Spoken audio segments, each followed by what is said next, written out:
안녕하세요. 주식 레고입니다. 제가 오늘 준비한 내용은 지수 차트들을 좀 총 정리해 보려고 준비를 했는데요.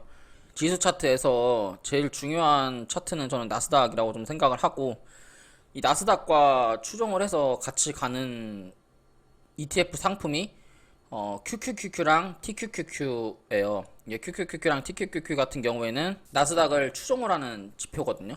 그래서 QQQQ는 상승의 1배를 추종을 하는 지표고, TQ는 이제 3배를 하는 지표예요. 그러니까 예를 들어 가지고 나스닥이 1%가 오른다라고 하면 QQQ 같은 경우에는 1%를 상승을 하는 거고, TQQQ 같은 경우에는 플러스 3%를 상승을 하는 거예요. 그러니까 3배 정도 차이가 나는 거니까. 그러니까 실제로 보시면 나스닥이 뭐 19일날 2% 넘는 하락을 했어요. 그러면 TQQQ 같은 경우에는 당연히 6%, 5.8% 하락을 했고, QQQQ는 1.9% 하락을 했습니다. 그래서 이런 식으로 나스닥을 레버리지를 써서 매매하는 상품, ETF 상품 이렇게 좀 생각을 하시면 되고요. 이거에 맞춰가지고 반대로 움직이는 것들도 있어요. 그래서 TQQQ랑 반대로 움직이는 게 이제 SQQQ, 그리고 이제 뭐 빅스라고 하는 이제 뭐 차트가 있는데, 빅스는 이제 뭐 제외하고 오늘은 이제 요 정도까지만. 그래서 SQQQ라고 하는 거는 반대로, 그러니까 나스닥이랑 반대로 움직이는 인버스 상품이에요. 예를 들어서 나스닥이 1% 하락을 한다라고 하면 SQ는 플러스 3% 하락 상승을 해요. 그리고 그거에 마찬가지로 나스닥이 상승을 하고 하락을 함에 따라서 우리나라 코스피 코스닥이 같이 움직이게 되는데, 그거에 마찬가지로 나스닥이 떨어졌을 때 코스피가 떨어지고, 코스피가 떨어지게 되면 같이 움직이는 ETF 상품이 코덱스 선물 인버스라고 하는, 흔히 얘기하는 곱버스라고 하는 ETF 상품이에요. 그래서 나스닥이 위아래 움직임에 따라서 같이 움직이는 ETF 상품들이 이렇게 많아요. 그리고 지금 제가 좀 유익 있게 보고 있는 이 원유 레버리지, 그러니까 원유 WTI라고 하는 이제 유가 선물 상품이 있는데, 이 유가 선물 상품을 추종하는 이제 코덱스 WTI 원유 선물 레버리지라고 하는 게 있고요. 그 다음에 미국 달러, 지금 달러가 많이 올라가잖아요. 그래서 나스닥이 올라가면서 이제 예를 들어 나스닥이 하락을 하게 되면 올라가는 지표가 달러. 그럼 달러가 올라가면 코덱스 미국 달러 선물 레버리지가 올라가요. 이게 이제 달러를 기반으로 하는 ETF 상품이거든요. 그리고 나스닥이 하락을 하면 SQQQ가 올라가고, 코덱스 선물 인버스 차트가 올라가고, 나스닥이 올라가면 QQQ, TQQQ 이런 것들이 이제 올라가게 되는 이제 상품이 되는 거예요. 그래서 오늘 좀 차트 분석을 해볼 차트는 나스닥, QQQ, TQQQ, SQQQ, 그다음에 WTI 원유 선물, 그다음 코덱스 WTI 원유 선물 차트, 그다음 코덱스 선물 인버스, 곱버스, 그 다음에 비트코인까지 좀 차트 분석을 해보도록 하겠습니다. 일단 나스닥 같은 경우에는 지난주 목요일날에도 말씀을 드렸다시피, 18일날에도 말씀을 드렸다시피 이 자리에서 지금 헤드앤숄더가 나오고 있는 구간이에요. 그래서 헤드앤숄더가 나오고 있고, 이 헤드앤숄더가 끝나는 지점이 저는 이제 127, 129 자리라고 생각을 하거든요. 그래서 이 자리에 만약에 반등이 나온다고 하면 이제 이 자리가 머리 구간이기 때문에 지금 전고점을 돌파하는 이게 엘리어트 1파이거든요. 그래서 이 자리가 이제 엘리어트 1파 자리고, 여기가 이제 머리 구간이라고 좀 봤을 때, 지금 자리에서 이게 하락을 해서 지지를 나올 수 있는 구간은 저는 12,600달 포인트라고 생각을 해요. 이게 하락 차트로 전환이 된다라고 하면. 그래서 지금 자리에서 1차 지지 라인은 1300이고 2차 지지 라인은 12600이에요. 이건 이제 피보나치로 좀 판단을 한 거고, 이 상승 추세를 지금 깨졌기 때문에 이 상승 추세 이후부터는 이제 상승 1파, 2파, 3파, 예를 들어서 이게 1파, 2파, 3파라고 가정했을 때, 그리고 제가 봤을 때는 이건 3파는 안 나온 차트고요. 여기서 1파, 2파까지만 나오고 꼭지가 나온 상태에서 하락을 하는 차트예요. 그리고 눌렸다가 아마 3파가 나올 가능성이 좀 있고요. 눌렸다가 3파가 나온다라고 했을 때 이 종목이, 그러니까 나스닥이 깨지 않아야 되는 지점은 12,690이라고 생각을 해요. 12,690만 깨지지 않고 여기를 지지를 받고 올라간다라고 하면 아마 이 자리가 보시면 61선 자리가 될 가능성이 좀 있어요. 보시면 지금 녹색깔 선이 61선이거든요. 그래서 12,600 요 자리가 2차 라인이고 13,000 라인이 1차 라인인데 13,000 1차, 12,600이 2차예요. 그래서 13,000자리는 이제 21선 자리거든요. 그래서 21선 자리를 지지를 받게 되면, 그러니까 지금 자리에서 만약에 이 21선을 지지를 받고 횡보를 하게 되면 이거는 굉장히 세게 정고점을 뚫어버릴 수가 있어요. 그러니까 예를 들어가지고 지금 자리에서 만약에 13,000을 안 깬 상태에서 이렇게 급등을 하게 되면 이거는 이렇게 올라갔던 파동만큼의 추가적인 상승이 가능한 파동이 되는 거고, 그게 아니라 만약에 지금 자리에서 12,700까지 하락을 했다가 반등을 했을 때는 아마 이 13,700인 정고점을 못 넘을 수가 있어요. 이런 식으로. 그래서 저는 어디 구간에서 반등이 나오냐가 좀 되게 중요하다고 보거든요.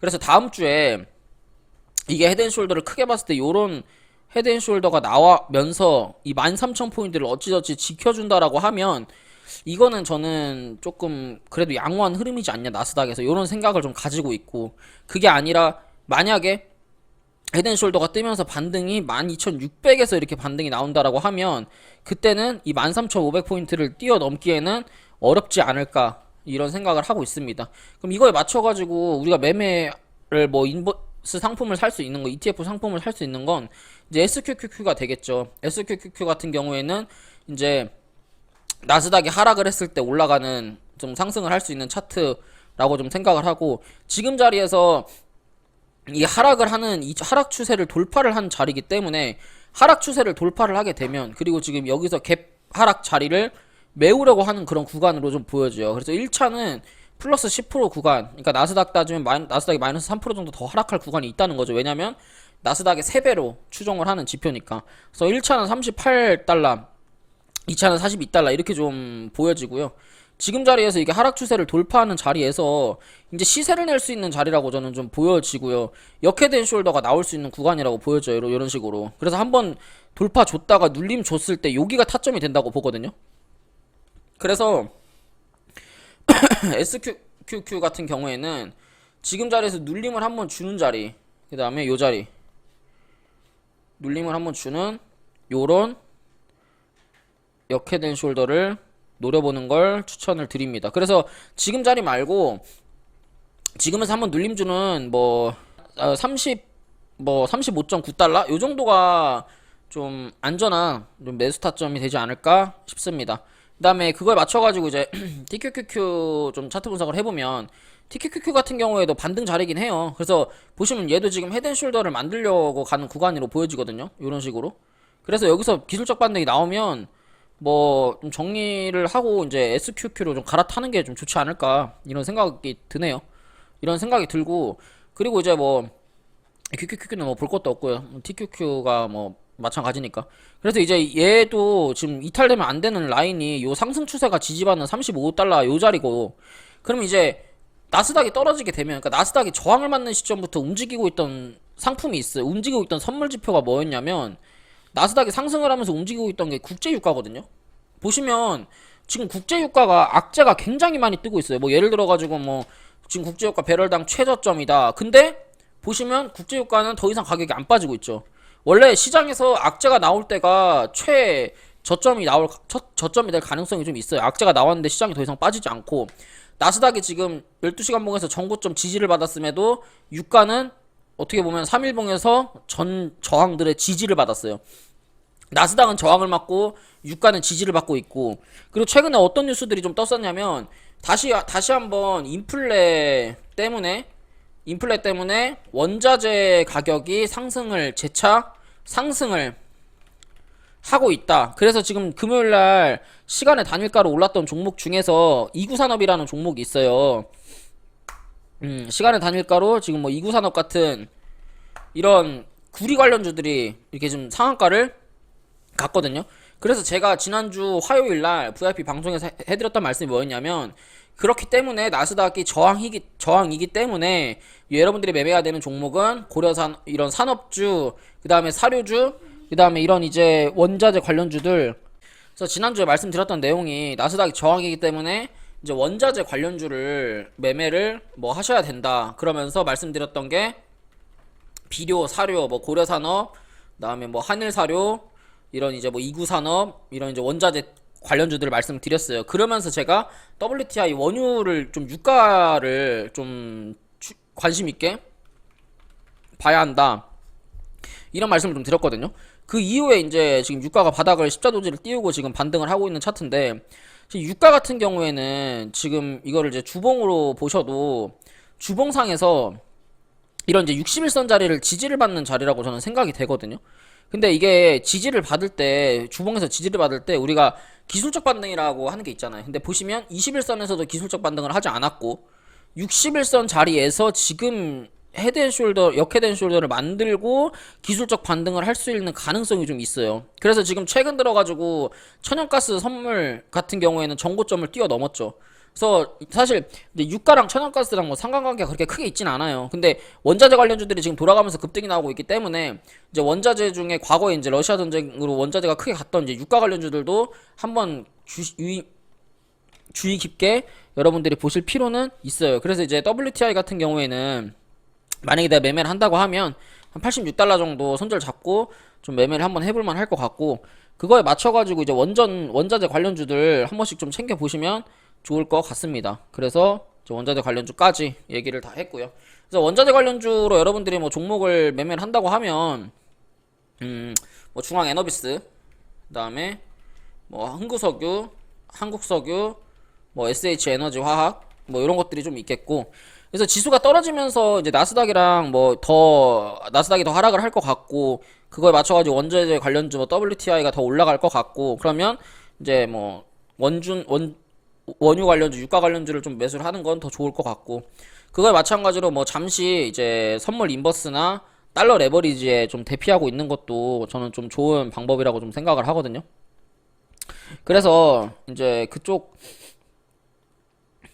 우리나라 지수 차트들을 좀 분석을 한번 해보면, 우리나라 지수 차트 같은 경우에 이제 코스피 같은 경우가 좀 저항에 걸려있는 구간이거든요. 여기서 지금 자리에서 이렇게 역헤드앤숄더가 나올 수 있는 구간인데, 이게 어디까지 빠지냐가 관건이에요. 근데 제가 봤을 때는 2420이나 더 밑에 2400을 건드릴 수도 있거든요. 근데 지금 자리에서 만약에 빠지게 되면 이거는 이 자리에 갭이 있는 자리 한 2420 정도까지 하락을 할 수가 있어요. 그래서 제가 이 자리에서부터 계속 말씀드렸던 내용이 뭐였냐면, 여기서부터 2400, 2500까지는 이 상단 추세선까지는 8월달에 도달할 수 있지만 여기서 2680을 넘기는 힘들 거다. 2680을 넘긴 힘들고 여기서 한번 하락을 했다가 이렇게 큰 헤드앤숄더를 만든 이후에 주가가 2680까지 크게 급등을 할 가능성이 있다였어요. 그래서 지금은 사실 여러분들이 위험하다고 생각하실 필요는 없지만, 이 한 달 동안 상승했던 구간의 사람들의 현금화를 하는 구간들이고, 여기서 이제 저항이 걸려있는 구간이기 때문에 지금 공격적으로 매매하실 필요는 없고요. 내가 만약에 공격적으로 매매를 하고 싶다라고 하시면 아까 말씀드렸던 그런 원자재 관련주, 뭐 이구산업이라든지, 이건 상한가 가서 못 가죠. 뭐 예를 들어가지고 뭐 한국석유라든지 이런 이제 그 유가 관련주, 아직 안 간 원자재 관련주들을 좀 눌림목에 매수를 하는 걸 좀 추천을 드리고, 그래서 우리 같은 경우에는 GSE 같은 경우에 제가 이 자리에서 실제 리딩을 드렸고 이 자리에서 전량 매도를 했죠. 그래서 이런 식으로 아직 안 간 유가 관련주, 뭐 예를 들면은 뭐 하이스틸, 뭐 이제 스틸주들도 다 한 바퀴 돌았죠. 하이스틸 말고 뭐 문배철강, 이런 이제 철강주들도 한 바퀴 돌았고, 그럼 이제 안 간 게 사실 몇 개 없어요. 이제는 뭐 수산주나 아니면 뭐 식품주, 뭐 샘표나 아니면 뭐 대한제당 같은 것들, 아니면 뭐 수산주, 동원수산 같은 거. 그래서 이런 식으로 인버스 성향을 가지고 있는 원자재 관련주들을 여러분들이 조금 봐야 된다라고 생각을 하고요. 그거에 맞춰가지고 코덱스 인버스 200 선물 인버스 곧버스 차트를 한번 같이 분석을 해볼게요. 코덱스 인덱스 선물 인버스 차트 같은 경우에 지금 여기서 이렇게 쌍바닥을 그릴 가능성이 좀 있거든요. 그래서 얘는 지금 사실 필요는 없고요. 2820원에 매수를 하시면 돼요. 여기서 지금 쌍봉을 3번 그린 이후에 주가가 반등 없이 빠졌기 때문에 얘는 2820원 정도, 손절 라인 2730원 잡고 2820원부터 2840원까지 이렇게 좀 분할로 매수 들어가시면 될 것 같습니다. 인버스 같은 경우에는 제가 요 자리에서 여러분들한테 분석을 해드렸고, 요 자리가 아니죠. 요 자리에서 제가 여러분들한테 분석을 해드렸어요. 그러고 나서 주가가 3,500원짜리까지 크게 급등을 한 차트이기 때문에 지금은 시세를 한번 줬다가 눌려있는 눌림목이기 때문에 인버스를 접근을 하기에도 그렇게 매력적인 인버스를 접근하기에는 매력적인 가격인 것 같습니다. 그러니까 손절 라인은 2,740원만 잡으시면 될 것 같고요. 목표가 같은 경우에는 아마 정고점을 넘지는 못할 것 같고 한 3,080원 정도 짧게 보시면 될 것 같습니다. 그래서 오늘 되게 뭐 개별 종목에 대한 얘기는 안 하고 전체적인 시장에 대한 얘기만 좀 해봤는데요. 그래서 여러분들이 지금 뭐 시장이 많이 어려운 시장이 될 거예요. 아마 한 다음 주 9월 초 뭐 추석 전까지 명절 전까지는. 그래서 여러분들이 그 점을 유의를 좀 하시고 매매에 좀 더 집중을 하셔가지고 많은 수익 내셨으면 좋겠습니다. 그래서 오늘 제가 준비한 내용 여기까지고요. 도움이 되셨다면 좋아요랑 구독 알람 설정 부탁드릴게요. 감사합니다.